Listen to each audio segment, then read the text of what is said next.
What's up, everyone? Welcome to a live stream. My name is Toby. My name is Heidi. And that one was for you, Chai Red. Yes. And also Dave D. What's up, W? What's up, guys? All right, so really quickly to start off with some really bullish news, I'll read this off. Okay, first city will add Bitcoin as payroll option for employees. That's in the city of Jackson, Tennessee. So I'd expect a lot of cities to be doing this. I think there's going to be a coin in like Florida, like the governor of Florida or the mayor of Florida. Governor of Florida was talking about that. So anyways, I forgot. My friend told me about it right before I got into this. So also the Travala is going to be, which is a travel company. It's going to be accepting Bitcoin as payments on the Lightning Network. You know where my mind went when you said Travala?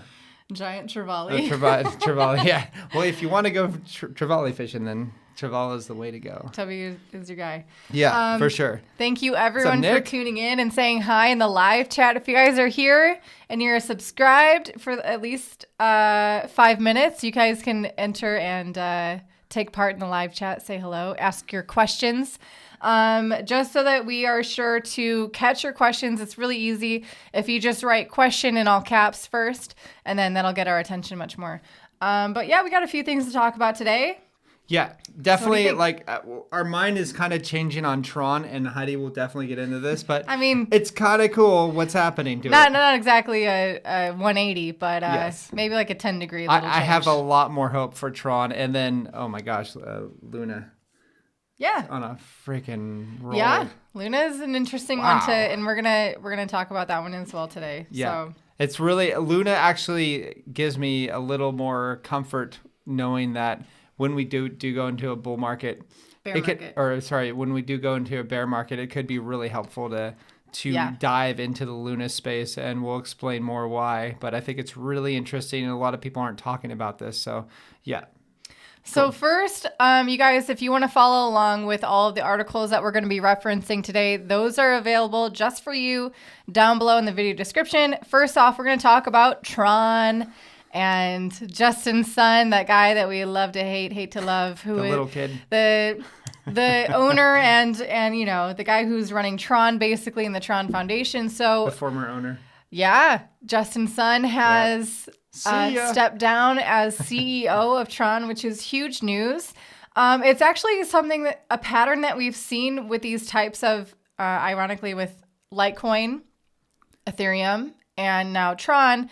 You know, Vitalik Buterin is still obviously an active member in Ethereum, but he was definitely trying to scale back his authority when it comes to making changes to Ethereum, whether or not that's actually happened or not. I just remember in 2017, he tried to make he made that a public announcement that he's trying to step back.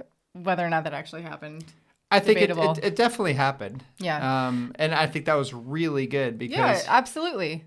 Yeah, you don't want Satoshi Nakamoto stepped back from Bitcoin, and that was amazing for it. Yeah. So I've noticed that Heidi, before I even arrived on the scene here, like Heidi's always been saying, hey, you know what, if you are a CEO of a company or a CEO of a red coin, flag. Step down immediately. What the as heck are you doing? Yeah, like, for sure. Yeah, step down. You don't need a CEO for a coin, especially now that we understand governance structures to implement in people's coins. Like, there's no need for a CEO. Yeah. In my opinion, I think it's more of like an ecosystem thing or something like that. Definitely. A CEO. Definitely. They love the limelight. Exactly. Which I think Justin's son definitely enjoyed for all that he could. With a Warren Buffett, meeting Warren Buffett. Oh my gosh. He paid that much for Warren. He could have bought Bitcoin with that. Jeez, but also doing, like what Charlie Lee did with Litecoin and was heavily criticized for was he not only stepped down from Litecoin, right? Or he just sold. Maybe he didn't step down, but he sold. At the top, like all or the vast majority of his Litecoin holdings. Knew what was up. So there is that. But Litecoin continues to exist. It continues to be built on and be the test net for Bitcoin. So anyway, this is a good thing for Tron in the long term, just like how China banning crypto and crypto mining is actually good for Bitcoin. It's good for the mining. It gets it more decentralized. Yeah. Now, if you guys, I don't know if you've read this, but there's kind of like the PR piece that they put out in this event, and they're talking about how this makes Tron essentially decentralized. Wow, that is great marketing speak for it. No, not really. Essentially, no, not really. It's because like Binance saying they're decentralized. It's not right. The number one thing about Tron, and this is my opinion, you guys feel free to disagree with me in the comments and let's get a discussion about it, but Tron is delegated proof of stake. That means there is a limited number of people or nodes that are allowed to confirm and to regulate the transactions on the Tron network.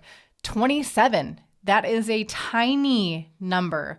Many of these other delegated proof of stake coins what's like EOS? Luna, Atom, those have I can't speak for EOS, but for Luna, Atom, Steam or Hive, now maybe what that was, it's like 100. Even that is a tiny number, but 27 is what Tron has. Yeah. 3 of those were all run by Justin Sun, and those are also not getting pulled out, which is also good. But to call Tron decentralized and yet to have that limitation of 27 nodes running the network is a far cry from decentralized, in my opinion, again. Sure. But this is a good first step, and maybe him out of the picture. A more decentralized autonomous governance can be happening on Tron, and maybe they can vote to increase that number and we can get started on Tron. I don't think Tron's going anywhere, by the way. I think that, it's solidified itself in the crypto sphere. So I can't picture Solana or Tron going away. And so, I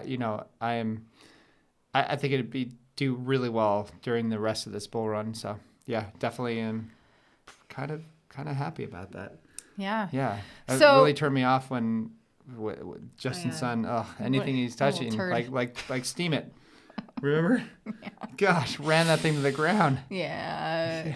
Red flag guy. We're going to call him red flag guy. Whatever he touches turns centralized.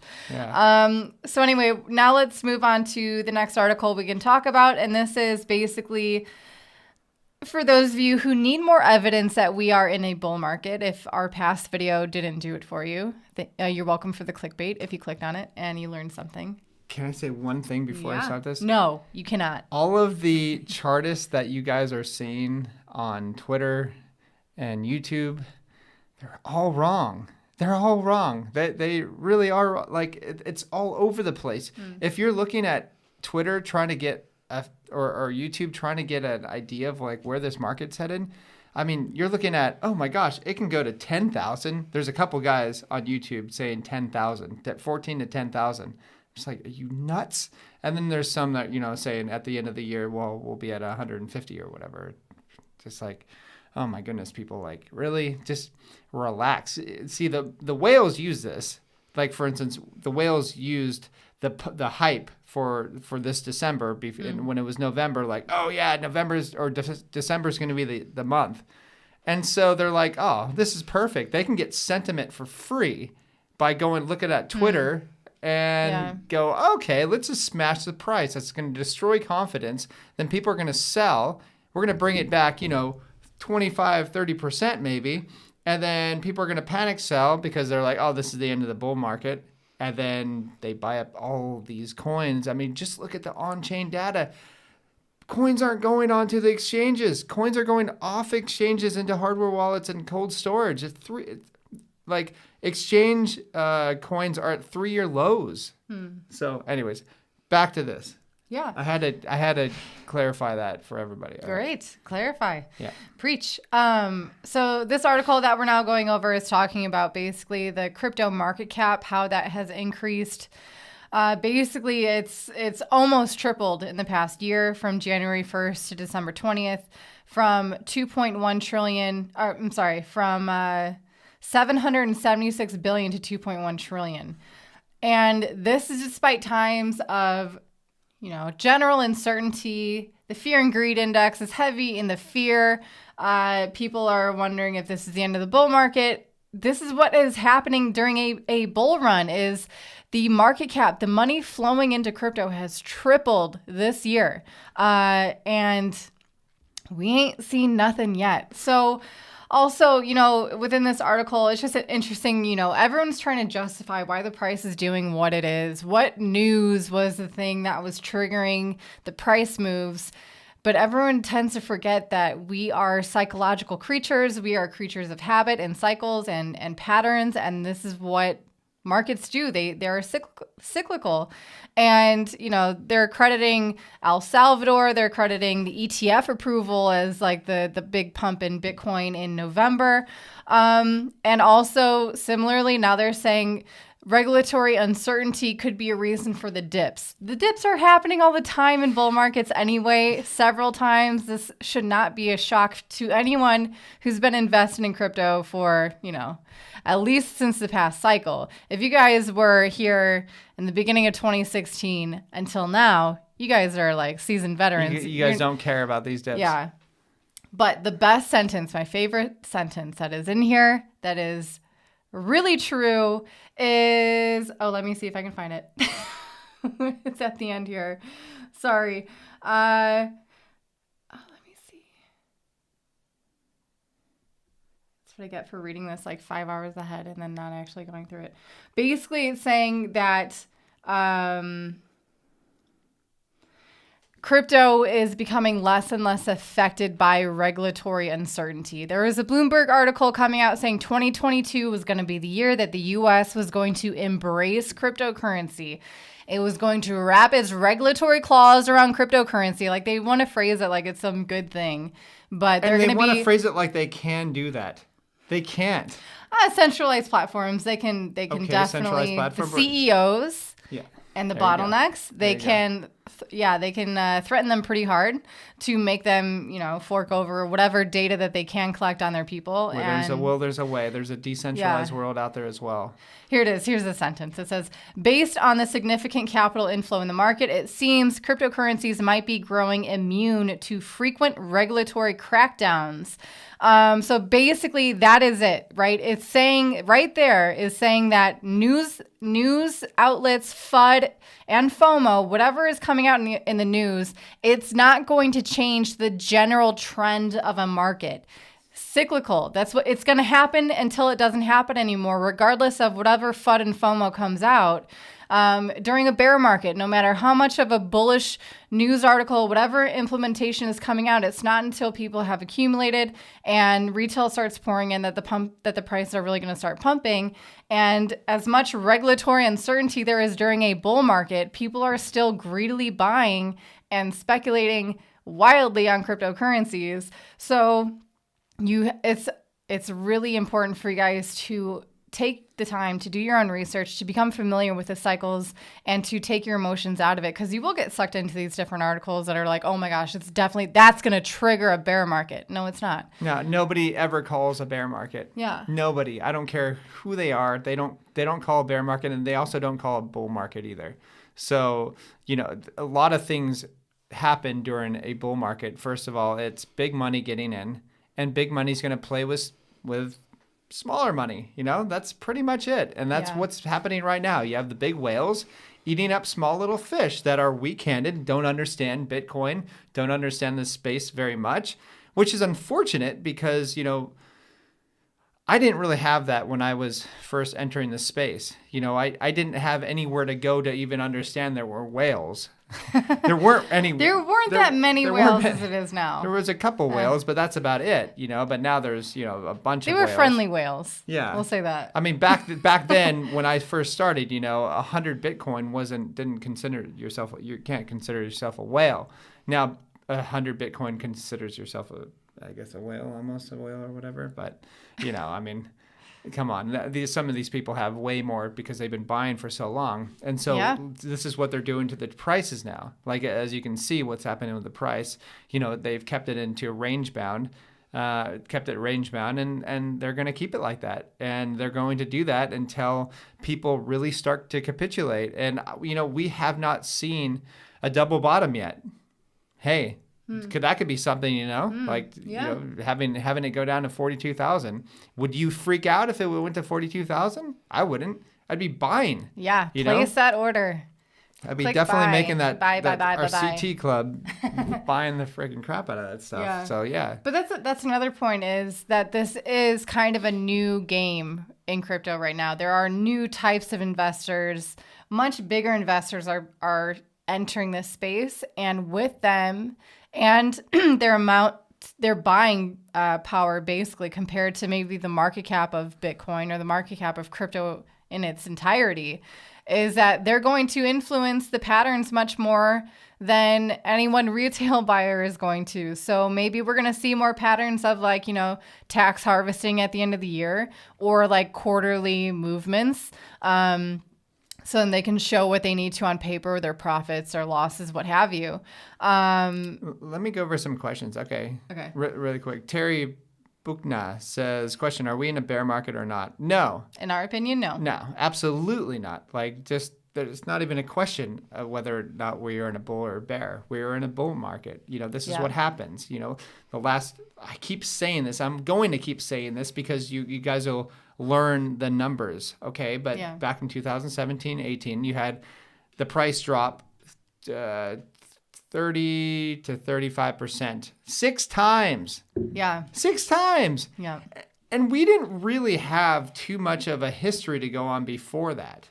So can you imagine like how we felt back then? Like, geez, that's a lot. You know what I mean? Like, that's 6 times. I mean, yeah, crypto Twitter was just starting to get known a little bit more. I mean, imagine being back in 2013. It's like you would have been freaking out when you saw it go from $70 to $1,150 back down to $70. And I didn't have anybody to go to. Exactly. I'm like, where That's do I the point. go? He didn't have a YouTuber on live saying, am I in a bear market? Yeah, what I'm like, can I well, do? frick, I just lost. I remember selling my favorite lens to buy Bitcoin at $1,100 or something. And FOMO back in entered. 13. Yeah.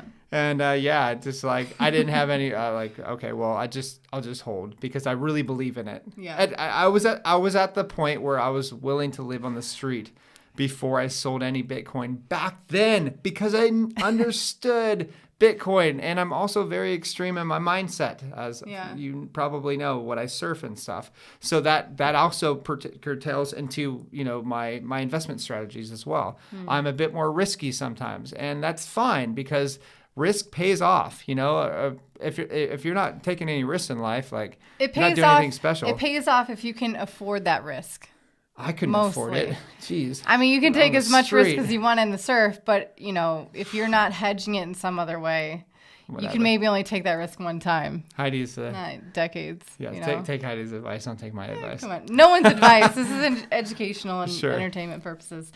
But we did have a really good question from one of our CT club members. A question was like, what were some of our most important or valuable lessons that we've learned in our experience in crypto? So we're going to be filming that one this week. So keep an eye out for that one. I thought we were going to answer that now. I'm like, yeah, let's answer that. I know, it's a good video. Okay. It's a whole other thing. But so speaking of regulation and regulatory uncertainty, specifically with the U.S., because I mean, that's the thing is for those of you who are new to this channel, Toby and I have actually renounced our U.S. citizenship. So we're not tied to that country and whatever the heck they want to do with crypto directly. But obviously, most of our audience here are U.S. citizens. So that's why we address this most oftenly. But speaking about uncertainty in the U.S., apparently there was some kind of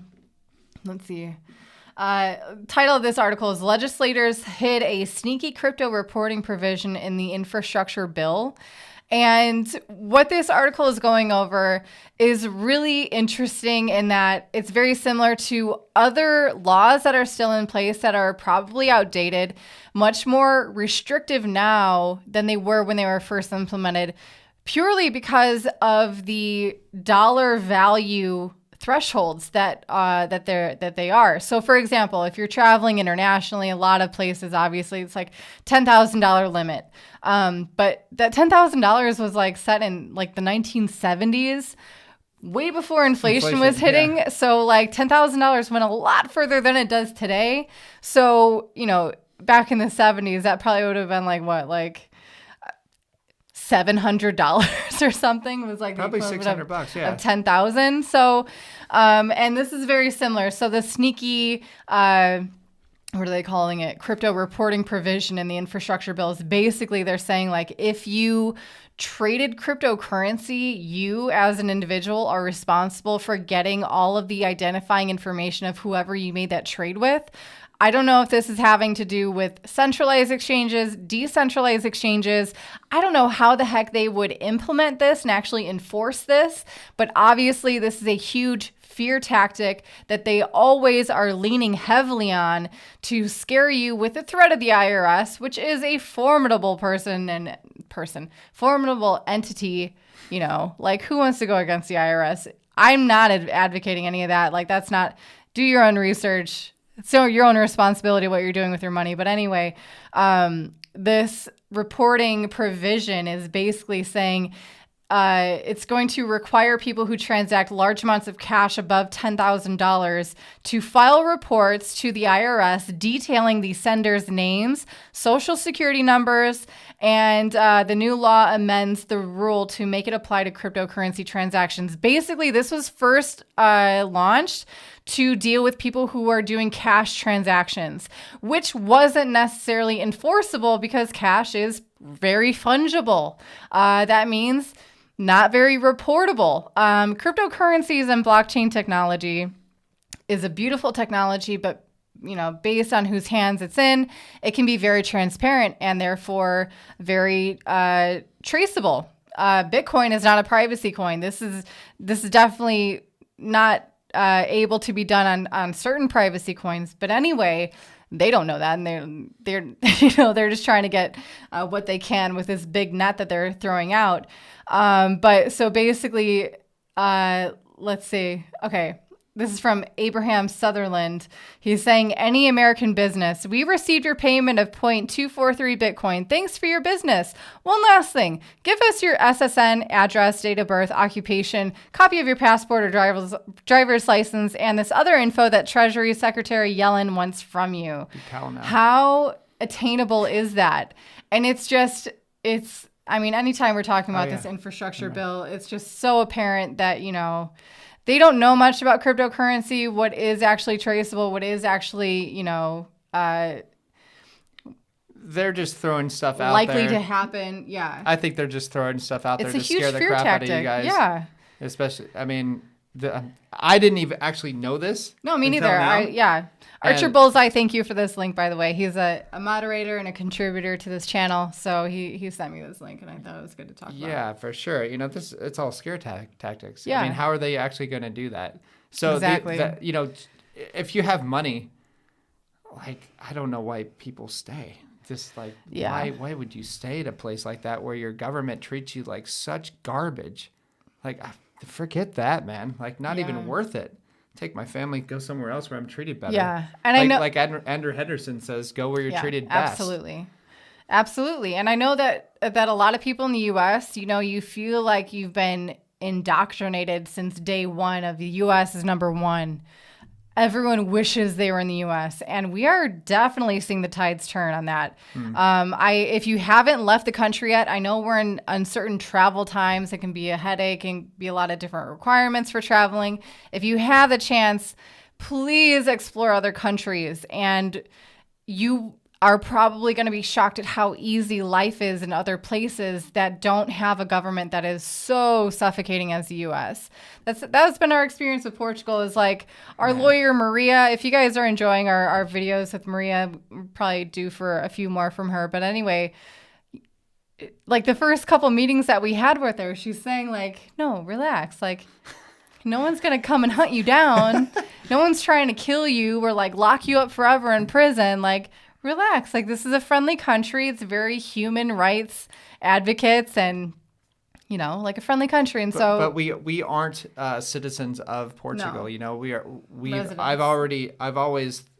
I've learned earlier on that it's best to be a citizen of a country that you don't live in. So that's really important. there's many reasons for that. I can go over a video if you'd like someday. But yeah, Josh Exenson, did you see the lira? Yeah, the lira. Yes. So when we first visited Turkey before their hyperinflation, this is essentially hyperinflation. So what people say is it happens gradually, then all of a sudden. Well, this is what you're seeing right now. So, for instance, the Turkish lira was like 8 to the dollar about a couple months ago. Now it's at almost 18. It could be more now. I don't know. But yeah, so the Erdogan, I forgot his name, the president of Erdogan, yeah. That guy, he said, he's done like 3 or 4 rate cuts so far. So it's pretty much cheap money. So he's not making his money expensive, you know what I mean, to borrow. And so he's going to kill his currency. And so you're going to see a lot of people, you're already seeing a lot of people from Turkey going ahead and buying Bitcoin as well, because they realize that, hey, like, this is impossible. You know, we've been suffering from hyperinflation for so long. You know, I've been working my butt off, and my currency is inflating away, like right before my eyes. You know, and I feel really bad for people over there, just because a lot of people aren't educated in this space that much, but a lot of people are. So I hope those people are actually trying to educate as many people as possible before it gets much worse, because you know it's going to get much worse. Like, this stuff doesn't just end. Especially just look at when this he dollar. says he never plans to increase rates. Never, ever. Wow. So he never plans to decrease the inflation.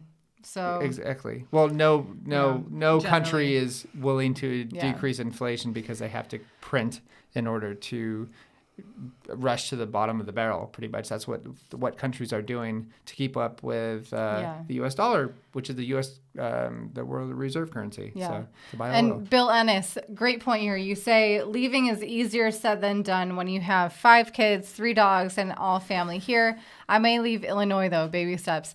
Yeah, I say leaving Illinois is a very good step.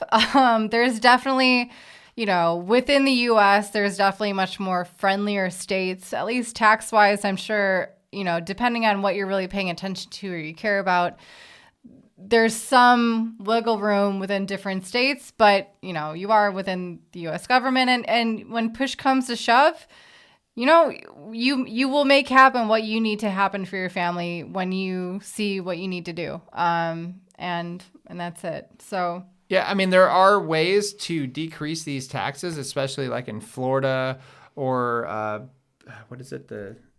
Starts with a P, Puerto Rico. Yeah. So that might be a good option. You know, I mean, you have to. Or Vegas. Or Nevada. Sorry, not Vegas. Nevada or freaking Puerto Rico.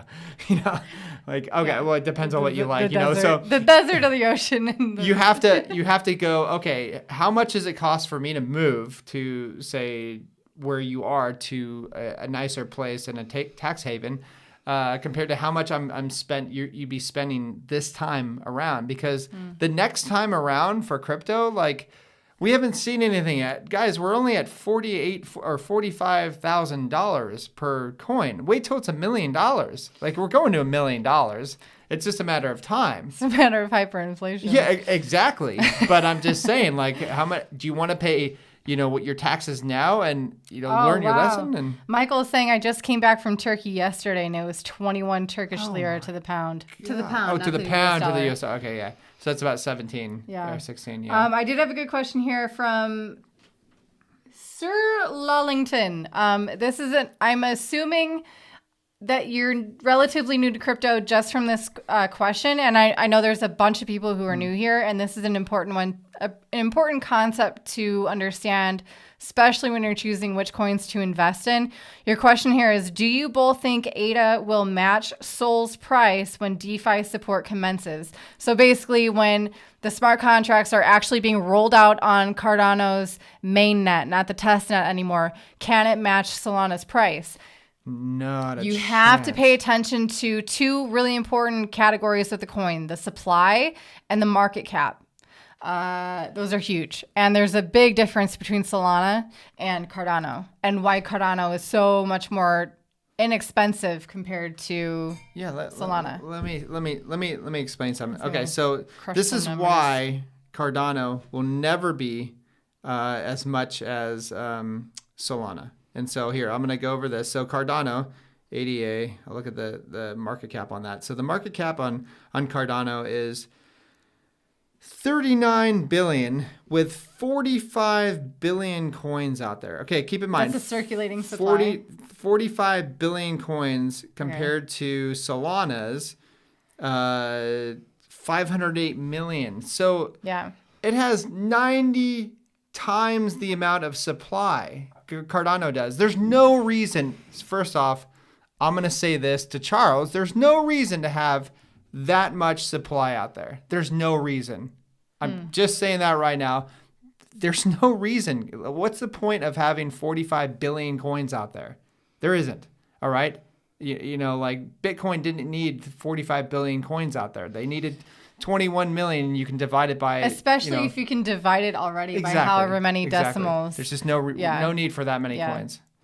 Dragon Ball Crypto, good question, and I will make a note of this. He said, would love to know more about having citizenship in a country you don't live in. Can he make a video on that, please? Yes. And I'm actually going to be reaching out to Nomad Capitalist to have him on our channel. It's been a long time. I know that we're often talking about traveling a lot and our citizenship situation. So to have him on and to help field some questions you guys might have of this new concept of uprooting or even just exploring other countries. So for those of you who are watching and you are in the CT Club, keep an eye out for questions coming up, and I'll let you know when that interview is scheduled when we confirm. But so I want to talk about Luna. Go for it. Terra Luna and the decentralized, algorithmically stable coins that they are. Incredibly bullish. Yeah. Stuff like this is going to make this space a lot more enjoyable during a bear market. So listen up. So for those of you who are not familiar at all with Terra or Luna or what it is, I did a video deep dive onto Terra Luna coin.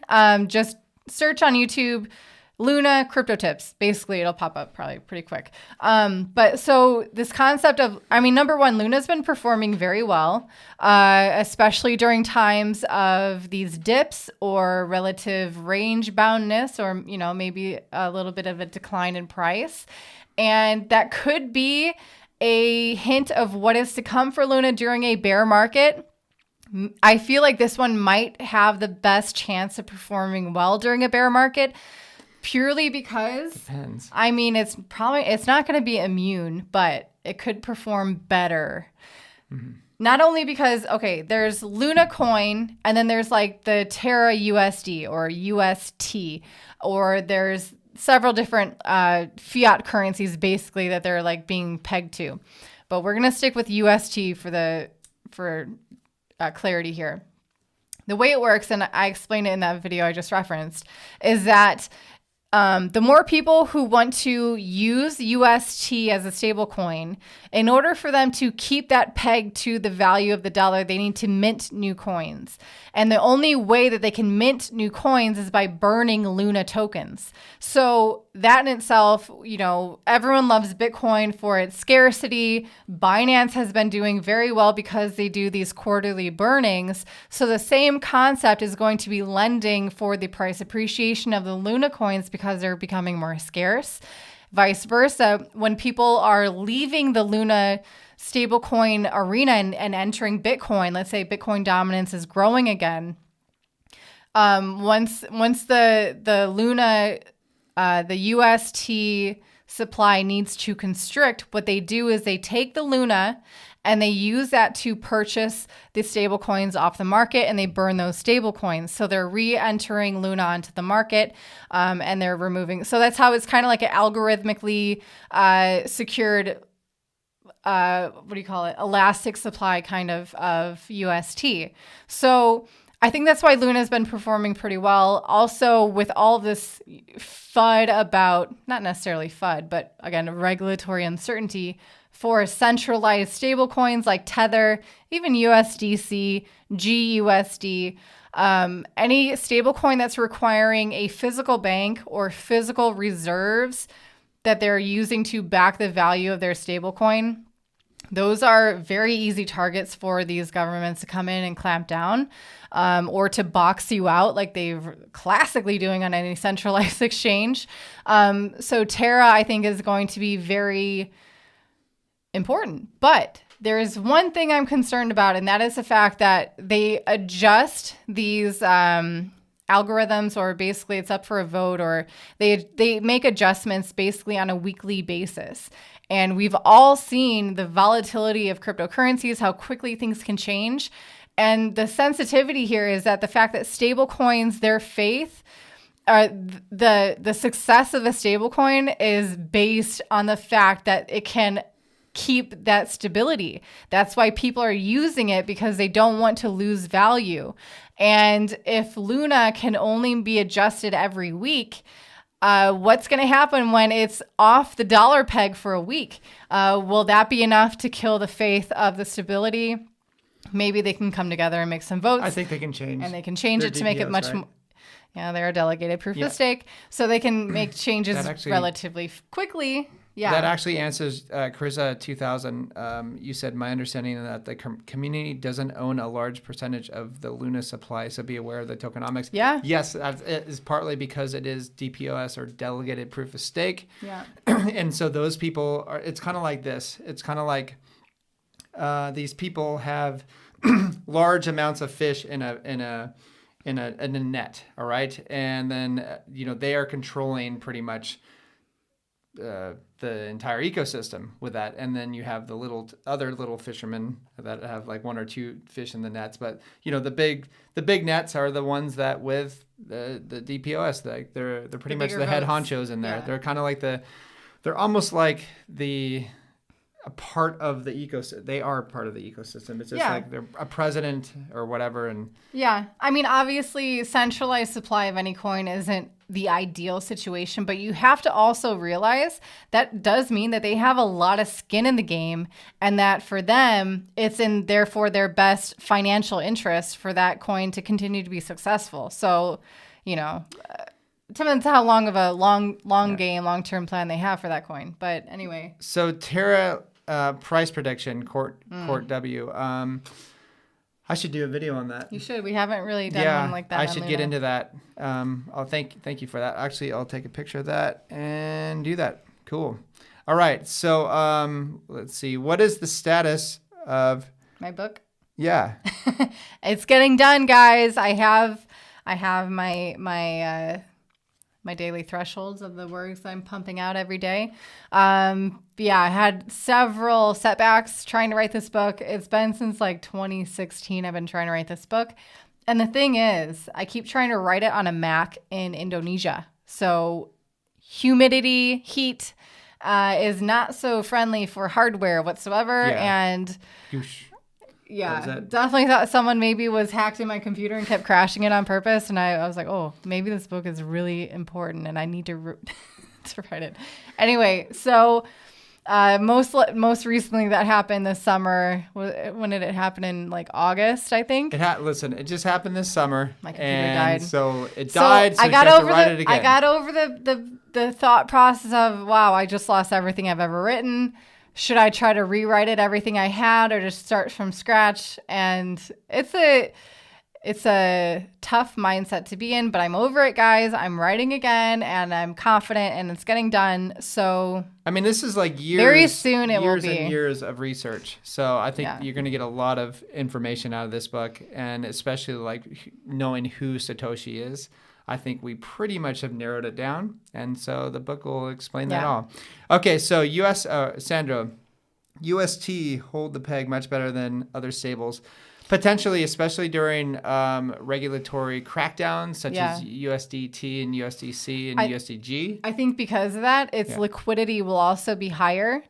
Because it will be able to be listed on a lot of different exchanges because it's not a centralized stablecoin. So it won't be able to be regulated as easily and therefore not smothered out as easily. Little Leaper says, what's 10x better about Tron? Oh, Justin Sutton left the picture. Yeah. Or he stepped away. That's literally 10x or more. For me, it's 10 times better without him. Absolutely. Theta, definitely am still bullish on Theta. Still holding my Theta punks.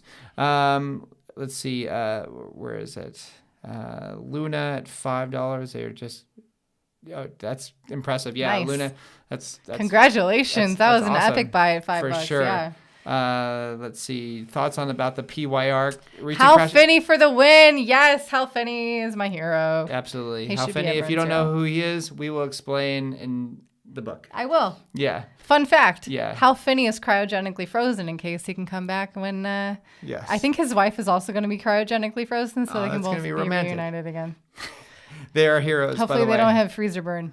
HR 777 backups. Yes, we're doing backups now. Yes, Toby backs it up like every 2 days. I think we needed you before. Okay, so three's a crowd. Thoughts about PYR recent crash? Yeah. Everything crashed. PYR is a little tiny NFT gaming token.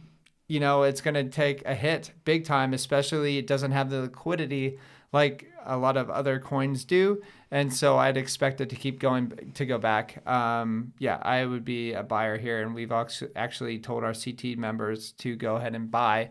If you guys don't know about our CT Club members, it's down below the link in the description. So let's go into a couple more thoughts about gaming metaverse. Yeah, I think it's just beginning. The gaming metaverse is, the governments are hell-bent to lock down the world. So they're going to do it regardless of whether it's just whatever. And so, they're going to lock down, and people are going to be flee into the metaverse. They're going to want to escape reality. And that's it already happens on social media, right? Everyone was going on TikTok or Instagram or YouTube. Yeah. Netflix. Like Netflix, I think, skyrocketed during... Imagine if you could actually interact with and make your own movie in the metaverse. Okay. You know? Yeah.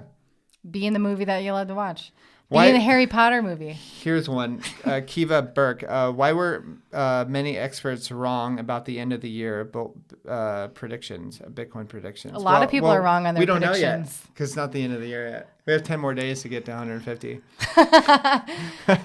Yeah, now Alex Mashinsky was also saying $140,000 Bitcoin by April 2022. Whatever. So they're just kicking the can down the road. You don't know what it is, but if you have a long-term perspective on Bitcoin at least and how disruptive this space is and how relevant it is in all of this rampant money printing we are witnessing, if you can't put two and two together, the sooner you can, the better. And the better investor you're going to be for it. So really quickly, with Bitcoin not going to all-time highs right now, I think that's very positive for the long term because it's building a base. You know, you've gotten rid of a lot of leverage traders. Every time you do a video with Jason Bazzino, you're saying we're building a base. Well, that's what they're doing. It's like, you know what it is? What? I'm always getting all these like office references. Yeah. When Michael met, what's her name? His wife, Holly. When Michael met Holly and he like found out that he was in love with her, he's like, building a base. So anyways, so we're building a base just like we built a base from 28 to 35 and we kept range and we thought we were going to be in that forever. It felt like forever, even though it was only for a couple months or whatever. And so then it gradually broke out and then we reached another all-time high. Okay, from 64,000 down 56%. Back to 69,000. Now we're making a higher low, which is really important. And it's also an indication we're not in a bear market. Yes, bear markets. We are. If this is a bear market, like I'll be best bear so market surprised. ever. Maybe. Bear markets don't and you know like what? this. Maybe this is a new bear market, and if it is, No. There's not going to be any more hardened veterans in crypto anymore. It was going to be softies. So the reason why they were so wrong about the end of the year prediction is because I think whales can easily see sentiment, like I said before, and they can go, okay, well, everybody's expecting all-time prices right now. So they're super bullish. Woohoo! They're leveraged to the teeth. And then, wham, they can see the order books. Whales can see order books and just kick the stops and stop losses and kill the over leveraged traders, which creates a snowball effect with just killing more and more. I could say killing. It's just destroying the liquidity. You know what I mean? Yeah. So that's kind of why it happens like that. And it's bring it on. It's great. I think it's fantastic because you don't want weak-handed traders. here. You want strong hands, that people that understand this space. And the people that don't understand this space, well, they're going to have to learn the hard way. And it's going to encourage them to maybe learn a little bit more before they put all their money that they probably couldn't afford to lose. And yeah, they're going to panic and become emotional. So whatever. Airdrop real quick to get you caught up. He said, what's going on with Tron? I just joined.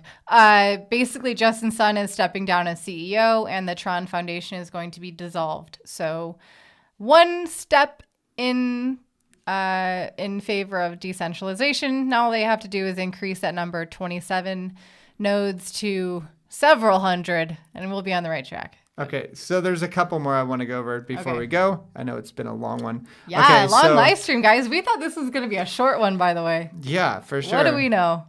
We don't. Okay, Just like anyone making predictions in crypto. Harold Rs says, what are your feelings on AVAX? AVAX is so bullish right now. Oh my gosh. It's still over $100. Like during this, from Bitcoin going from 69,000 to 45,000, it's like so much money down the drain, but the liquidity is still there. Somebody's buying up AVAX, which is good. I think it's going to be a slight competitor to Solana and Cardano and so on. But I think they should decrease their transaction fees. I think that they could definitely do that because with $1 transaction fee, you cannot really say, for instance, you're a high frequency trader, and you want to trade a bunch of times on a decentralized exchange. Exactly. So what are you going to, like 1,000 transactions, you just spend $1,000, whereas you're spending maybe $1 or less than that, like way less than that for Solana. So, I mean, Solana, you can do 1 million transactions for $10. And yeah, like, hey, there's not a lot of competition there. Gosh, I lost the other question. Toby, do you think it's better strategy to put part of your monies in blue chips, NFTs during the so-called top? We all saw during the crashers recently, NFTs don't crash as hard. I mean, I wouldn't wait until the top to buy an NFT then. Right? No, definitely not. I think if you're going to be buying NFTs, buy while we're... like maybe as a replacement as compared to a stable coin or Bitcoin? Ooh, no. Because they still crash. Absolutely. They crash like a rock. Like everything's going to crash like a rock. But as far as right now, this is a time for me personally. I think this is a time to get into cheap NFTs that have potential, like PYR. I mean, it is cheap compared to like the market cap. It's not a huge market cap right now. So, and it's taken a dump. And the volume probably is already pretty low in that coin anyway. So there's not a lot supporting it. There is quite a bit of volume, but I think the more volume is going to be rushing in, the more popular it gets. And I think it is going to be because they have a huge backing right now. And soon I'm going to be doing a video on Render. I think that is one thing that you're going to want to hear. Yeah. Ooh. Render is got a lot of backing. So anyways, that's all we have today. You guys hit the like button if you like these live streams, please. We appreciate it. Yes. And let your friends know about us if they're thinking about cryptocurrencies, they don't know much, or they want to be introduced. I think we're some friendly faces they can get used to. Thank you, everyone, for tuning into this live stream. We really appreciate everyone who is asking questions in the live chat. And we'll see you again every Monday at noon Eastern time, unless there's groundbreaking surf here where we are and we just cannot get out of the ocean. But today we're here. Yeah. So here we are. For sure. Okay, last question. Oh, I hate one more question. All right. The Sol BT. I can tell you're so quiet. All right. So the Sol BTC on FTX looks bullish also. Would you trade this pair? Yeah, for sure. I would. And I would also maybe even consider getting some FTT as well. FTX is the exchange. FTT is the coin. So I think that they're all freaking bullish. Anyways, thank you guys. Bye bye. Stay disobedient too. Bye bye. Yeah.